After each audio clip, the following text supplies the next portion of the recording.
Apa itu usuluddin wa furu'uh? Usuluddin dan furu'uddin. Kita sering mendengar tadi udah din, kita udah jelaskan.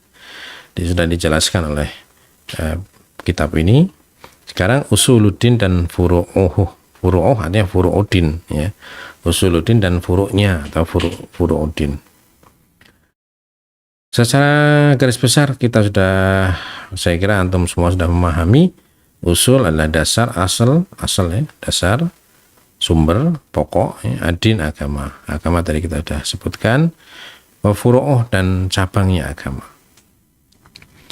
Yadhar jaliyan, nampak dengan jelas, min hadza at-tawdih, dari keterangan ini di atas tadi itu, alladzi dzakarnahu, yang kami sebutkan, lil ma'nal mustalah, sehubungan dengan makna istilah li kalimatiddin, dari kata agama, an-din yata'allaf min qismaini raisiyain. Jadi din itu ditopang atau disusun dari dua bagian besar. Tadi kan ad-din adalah keimanan kepada pencipta alam semesta dan keimanan kepada tugas-tugas sesuai dengan keimanan pertama. Maka yang pertama disebut usul, yang kedua disebut furu'. Maka otomatis agama ditopang oleh dua hal. Yang pertama adalah al-aqidah awil aqaid. Aqidah atau aqaid jamaknya. Aqidah jamaknya aqaid. Allati tumatsil asas wal qaidah lahu, yang merupakan asas atau dasar wal qaidah dan tiang bagi agama, yaitu keyakinan, keimanan kepada pencipta alam semesta. Itu nanti berpengaruh kepada keimanan kita, kepada fikihnya, kepada amaliyahnya. Itu yang pertama adalah akidah, ya, yang kita pelajari dengan ilmu kalam, al-aqidah. Yang kedua, jadi akidah ini kumpulan keyakinan-keyakinan. Yang kedua, at-ta'alim al-ahkam, ajaran-ajaran dan hukum amaliyah, hukum-hukum praktis, al-mulaimah, sesuai lidzalikal asas, sesuai dengan dasar tadi itu, usuluddin, ya. Awil usus al-aqaidiyah, asas tadi itu yang menjadi dasar adalah asas-asas keyakinan yang tadi di atas nomor 1. Wal mumbathiqah min waqi'ah min tilkal usus, dan ini dia muncul, taklim tentang hukum-hukum ini muncul dari yang asas tadi itu. Artinya kalau misalkan dari sudut usuluddin kita meyakini Allah itu Razik, Allah itu pemberi rezeki, maka secara ahkam kita pun melakukan amaliyah kita berdasarkan keyakinan itu bahwa Allah yang memberi rezeki, sehingga kita tidak perlu menyombongkan diri dengan rezeki kita, tidak perlu kita harus memberikan pada orang lain, kita harus karena Allah yang memberi rezeki, demikian seterusnya. Dan yang kedua disebut furu' karena ia mengikuti keimanan yang pertama tentang pencipta alam semesta. Jadi ketika kita melihat misalkan, ya, makanya seringkali kita sampaikan bahwasanya kita ini tergantung bagaimana cara kita atau paradigma kita dalam melihat Allah Subhanahu wa taala. Kalau kita melihat Allah itu sebagai zat, hanya sebagai zat yang didominasi oleh jalaliyah, nilai-nilai kekuatan, maka kita hanya akan melihat atau menciptakan ketakutan-ketakutan dalam diri kita, ya. Tapi ketika kita adalah orang-orang yang melihat secara usuluddin, kita melihat Allah sebagai Rahman dan Rahim, maka kita pun akan banyak berharap dalam setiap amalan kita. Berharap apa? Rahmatnya Allah, kasih sayangnya Allah Subhanahu wa taala. Jadi besar pengaruhnya nanti keyakinan kita sehubungan dengan usuluddin terhadap fikih kita, terhadap praktek keseharian kita, amaliyah kita, hukum-hukum praktis kita, itu dipengaruhi oleh nilai keimanan kita kepada Khaliqul Kaun atau pencipta alam semesta. Maka dari itu yang satu disebut usul, yang satu disebut furu'.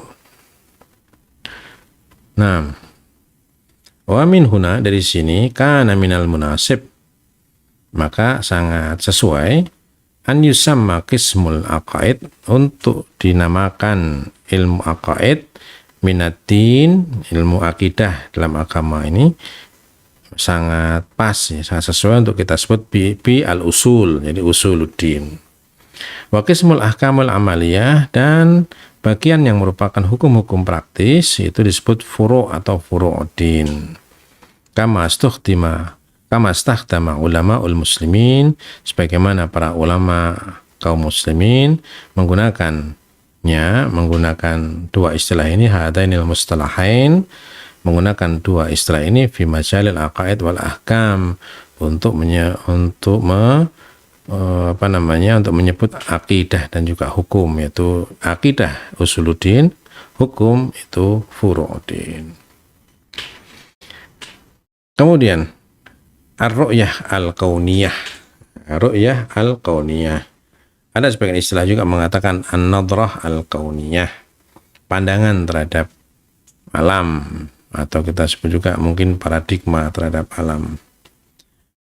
Ar-ru'yah al-kauniyah dan juga al-ideologiyah atau ideologi. Ini menurut penulis bahwasanya secara garis besar ya, saya simpulkan sebelum kita membaca paragraf pertama, ar-ru'yah al-kauniyah itu nanti mewakili usuluddin, al-ideologiyah lebih kepada furu'uddin. Ini bocoran sebelum kita membaca. Perhatikan di sini, inna alfadz ru'yah al-kauniyah, sesungguhnya lafaz-lafaz ru'yah kauniyah atau lafaz seperti ru'yah kauniyah wal ideologiyah atau ideologi ustu'milat fi ma'anin mutaqaribah, sering digunakan dengan makna yang mirip-mirip, maknanya itu hampir sama. Wa min ma'ani ar-ru'yah al-kauniyah, dan di antara makna ru'yah kauniyah atau paradigma terhadap alam semesta, ru'yah artinya memandang, al-kauniyah itu alam, pandangan terhadap alam semesta, annaha ibarah an majmu'ah. Jadi di antara makna ru'yah kauniyah adalah majmu'ah minal mu'taqadat, sekumpulan keyakinan, wan nadharat, dan juga sekumpulan teori atau pandangan, al-kauniyah terhadap alam semesta, al-mutanasiqah yang saling berketeraturan, ya, ataupun pandangan yang mutanasik itu berhubungan secara erat, ya, berhubungan rapi, haulal kaun, sehubungan dengan alam, wal insan, dan juga manusia, bal haulal wujud bisuratin ammah, bahkan untuk berlaku untuk pandangan tentang wujud secara umum, di alam semesta, manusia, pokoknya segala sesuatu itu disebut ru'yah kauniyah. Ya, pandangan terhadap alam semesta ini ru'yah kauniyah. Wa min ma'anil ideologiyah, sementara di antara makna ideologi adalah anha ibarah, dia adalah kata lain dari ideologi, majmu'ah, sekumpulan, minal ara'il kulliyah, sekumpulan pendapat-pendapat umum yang universal, mutanasiqah yang teratur, haul yang saling berhubungan, haula sulukil insan, ini sehubungan dengan perbuatan manusia, tindak tanduk manusia, wa af'alih, jadi tindak tanduk manusia, artinya berhubungan dengan alam semesta, ini tindak tanduk manusia. Ini mewakili fikih sebenarnya kalau kita lihat dari makna ideologi lebih kepada fikih. Cuma di sini perlu diketahui bukan fikih dalam pengertian yang eksklusif, ya, fikih mazhab tertentu, tidak. Artinya akidah secara umum universal, akidah manusia, dan fikih manusia, bukan fikih kelompok atau fikih mazhab. Jadi manusia memiliki usuluddin, memiliki furu'uddin, memiliki ru'yah kauniyah, memiliki ideologiyah.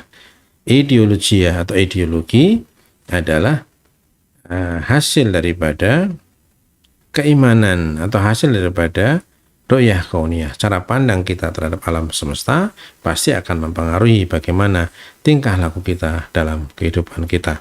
Terlepas itu agama apapun, kita tidak membahas atau belum membahas mengenai agama tertentu. Kita masih seperti Nabi Ibrahim yang berusaha untuk mencari hakikat ketuhanan, mencari hakikat agama.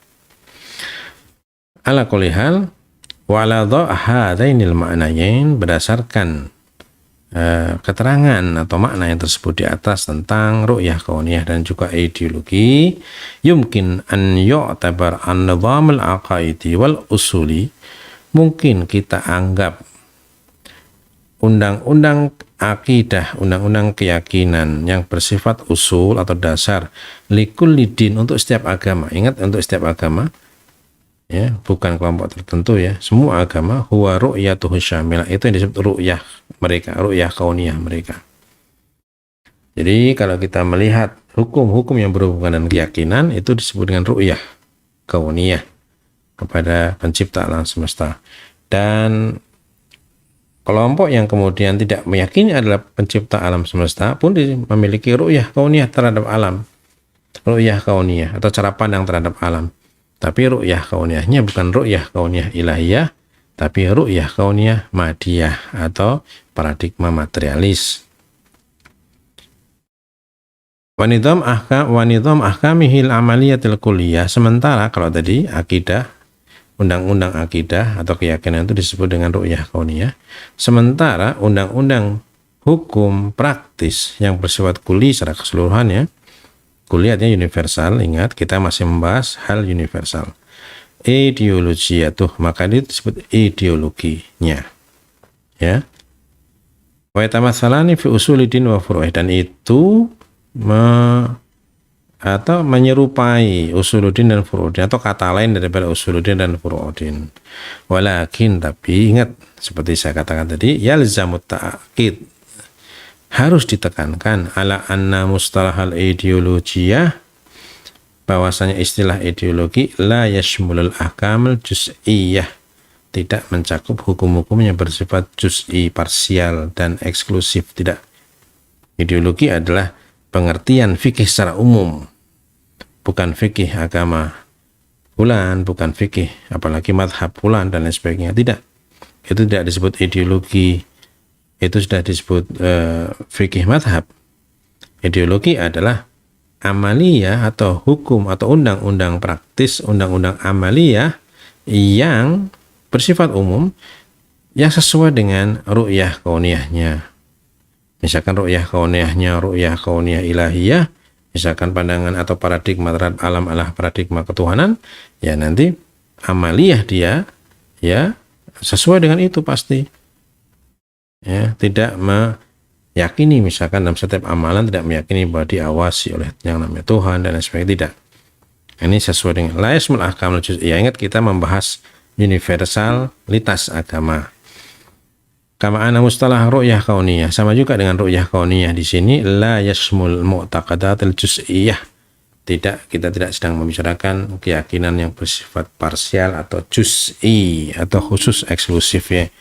Kita secara umum, kita pokoknya kita sedang melanglang buana seperti orang yang baru mengenal agama, dan itu saya kira harus menjadi syarat bagi setiap orang yang ingin belajar agama, agar ia tidak serta-merta disekat oleh eksklusivisme, disekat oleh batasan-batasan yang tidak seharusnya membatasi. Nah, jadi seringkali orang begitu, kita misalkan ada teman kita yang tertarik kepada agama kita langsung jejali mereka dengan berbagai kaidah-kaidah eksklusif yang bagi mereka sangat asing. Ini saya kira kitab ini sangat baik, sangat bagus bagi kita yang ingin memperkenalkan Islam itu kepada masyarakat secara umum, kepada muslim maupun kepada non-muslim. Ini akan sangat bagus karena ini memberikan satu step-step untuk kita melangkah secara universal. Kalau kata Imam Ali bin Abi Thalib, sesungguhnya setiap orang itu adalah saudara kita. Kalau bukan saudara seagama, ya saudara sesama makhluk, ya, sesama makhluk ciptaan Tuhan. Ini yang barangkali yang ingin ditekankan oleh penulis kitab ini, untuk kita bersama-sama berjalan memahami apa itu agama, apa itu usuluddin, apa itu furu'uddin, dimulai dari sesuatu yang sangat universal, keyakinan yang universal atau amaliyah yang universal. Nah, kemudian kita lanjutkan lagi. Wal mulahadatul ukhra, dan catatan lagi yang lain yang harus perhatikan. Annal kalimat al ideologiyah, bahwa kata ideologi Kadang atau al-aqidah tustakhdam ahyan fi ma'nan 'am.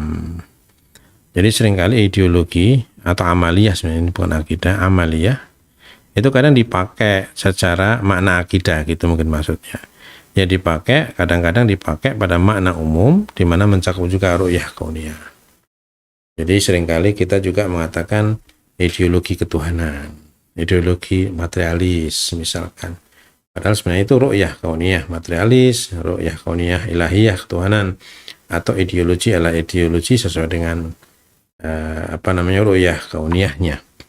Tapi seringkali digunakan, ini masalah istikhdam ya, masalah pemakaian, masalah penggunaan. Kadang seringkali dalam masyarakat kita kan ada, kalau dalam mantik ada namanya mankul atau perpindahan atau pergeseran makna ya, dari makna pertama pada makna yang kedua yang ada hubungannya.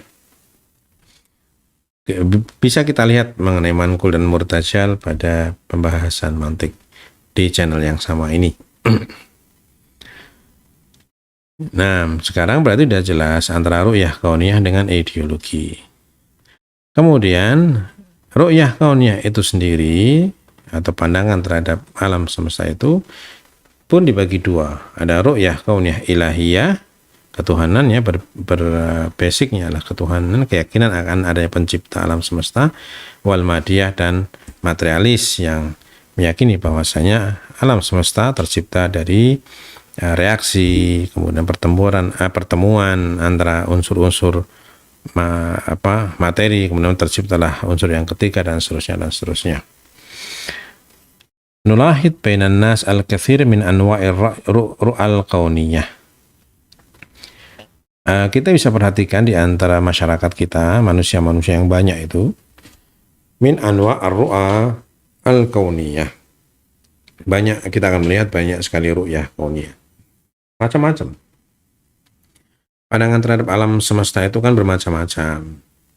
Ada yang basicnya kejawen, misalkan melihat alam secara primbon Jawa, adalah dari sudut pandang Jawa, yang merupakan istiqro'at ya, kalau dalam mantik istiqro' yang kemudian disimpulkan, terjadi beberapa kali kemudian disimpulkan sebagai kaidah. Dan kejawen itu sedemikian kental dengan yang seperti itu, maka ada istilah niteni. Nah, niteni itu istiqro' sebenarnya kalau dalam mantik namanya niteni. Jadi satu terjadi sekali, dua kali, tiga kali, dititeni, kemudian dilihat polanya, maka dianggaplah itu sebagai istiqra' sempurna yang kemudian dijadikan sebagai kaidah bahwa setiap ada ini pasti ada ini. Misalkan ada juga ru'yah kauniyah yang bersifat materialis, atau ru'yah kauniyah macam-macam lah pokoknya. Kalau kita lihat dalam masyarakat kita sangat banyak. Tapi walakin yumkin taksimuha, tapi mungkin untuk kita membagi ru'yah kauniyah itu semuanya secara keseluruhan ya, jami'an, ala asasil iman, berdasarkan kita bagi berdasarkan keimanan, bima wara'at tabi'ah wa inka, bima wara'at tabi'ah wa in asasil imani bima wara'at tabi'ah wa inkarihi ila qismaini jami'ain. Berdasarkan keimanan kepada apa yang dibalik materi atau keingkarannya, itu bisa dibagi menjadi ru'yah kauniyah, bisa dibagi dua. Yang pertama adalah ru'yah kauniyah ilahiyah, paradigma alam semesta, ini paradigma ketuhanan. Wa ru'yah kauniyah madiyah, ini paradigma materialis.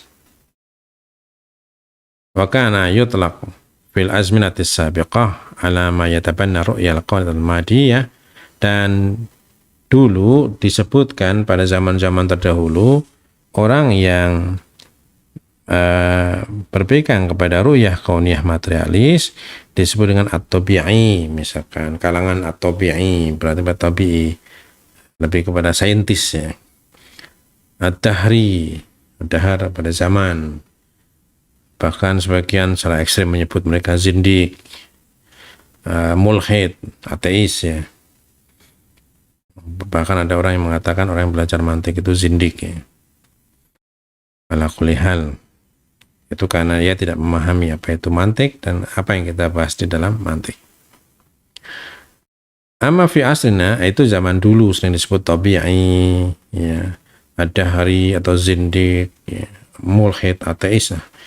Amma fi asrina, maka tapi pada zaman kita ini fayutlaq alaihi, mereka disebut al-madi, materialis ya. Dulu disebut dahari, tobi dan sebagainya.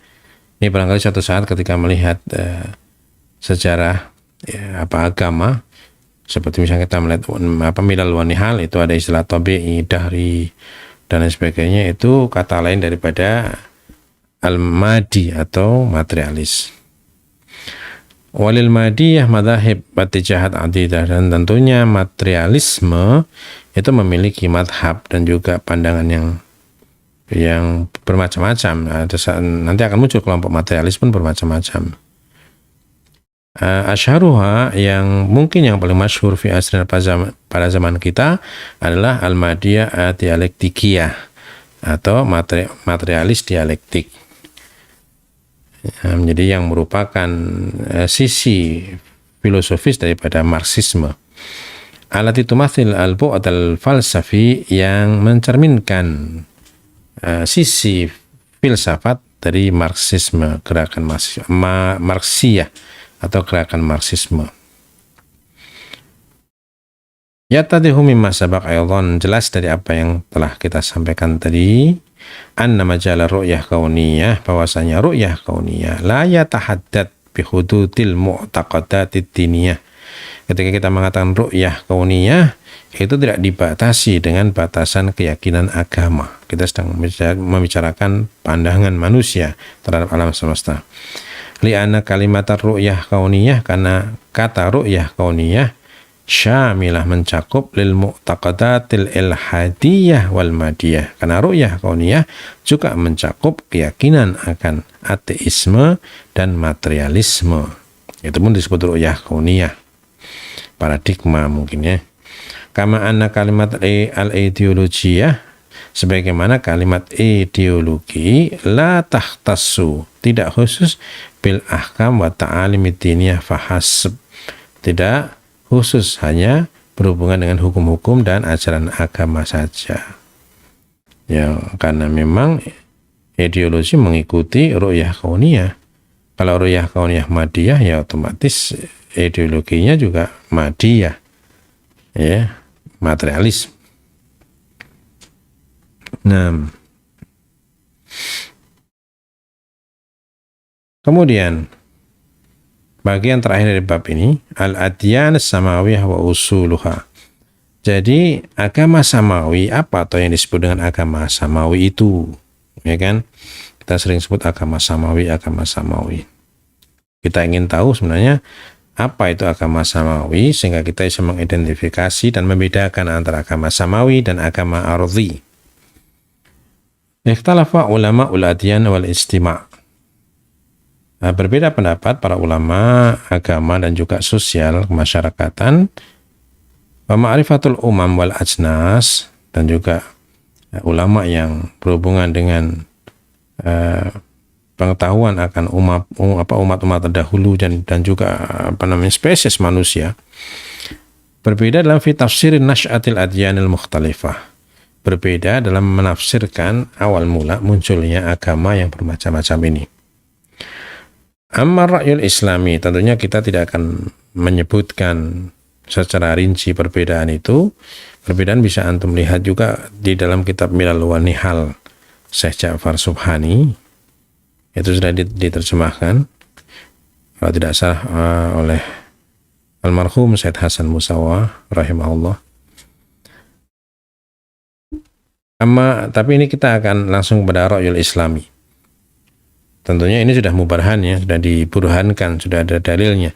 Hanya saja tidak disebutkan di sini. Nanti akan disebut pada tempatnya.